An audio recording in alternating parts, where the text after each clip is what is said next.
আজকে আর আমি ধন্যবাদ আর কিছু বলবো না, কেন আজকে আমারও মনটা খুব খারাপ।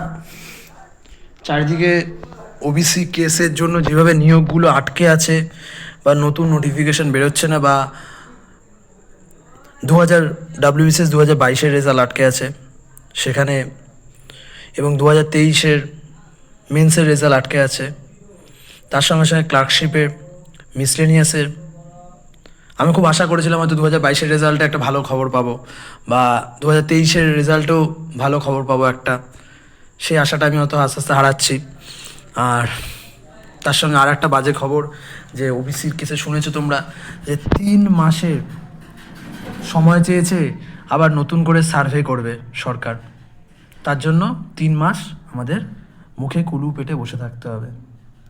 এবং তার সঙ্গে তোমাদের যে কোঅপারেটিভ সার্ভিস কমিশনের যে নোটিফিকেশন বেরিয়েছিল, মুখ্য সচিব অলরেডি হাইকোর্টের কাছে ভর্সনার পর সেইটাও ক্যান্সেল। এবং দেখতে পাচ্ছ, দেখা যায়, this is to inform all concern that the commission has been decided to cancel all the process and shall not process or take any further step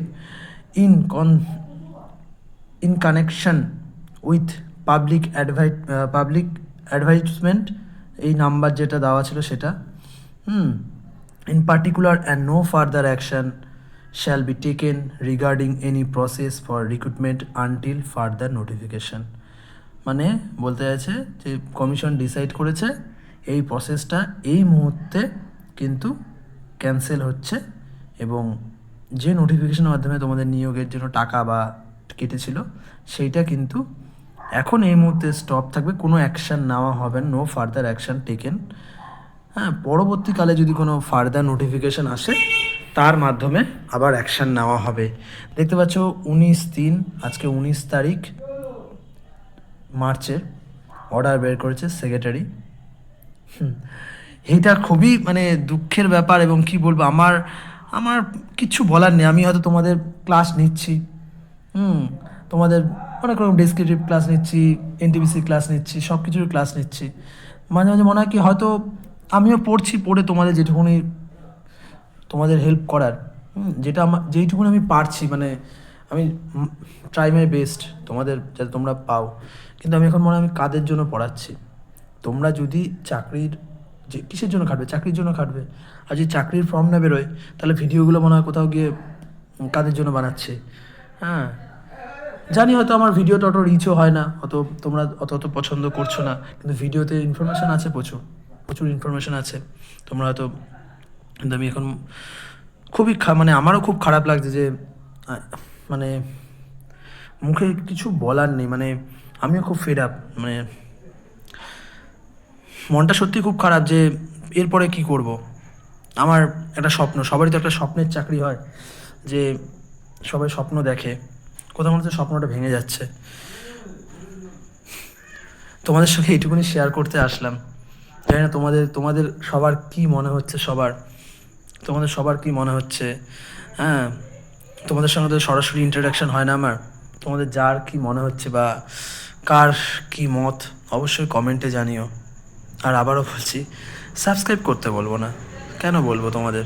আমি কি মনে হয় সাবস্ক্রাইব করতে বলা মানে তোমাদের সঙ্গে ব্যবসা করতে আসা? কেন, আমি তো তোমাদের সঙ্গে বন্ধুত্ব করতে এসেছি, ইনফরমেশান দিতে এসেছি। তোমাদের ভালো লাগলে অবশ্যই করবে, কিন্তু কি কি হচ্ছে আমাদের পশ্চিমবঙ্গে, কি হচ্ছে?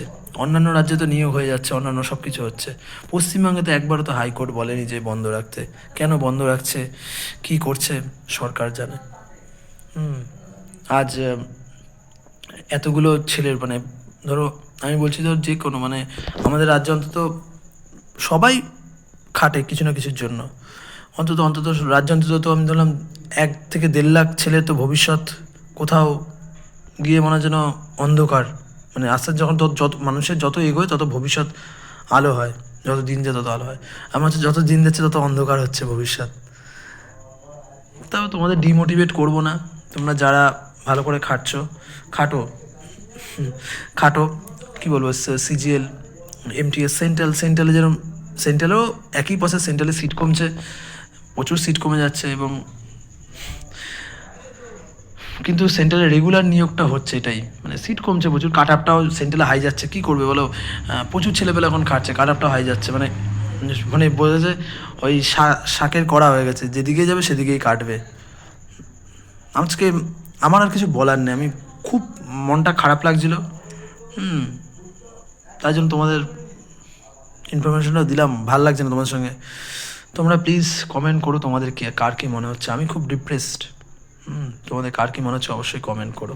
ওকে, বাই।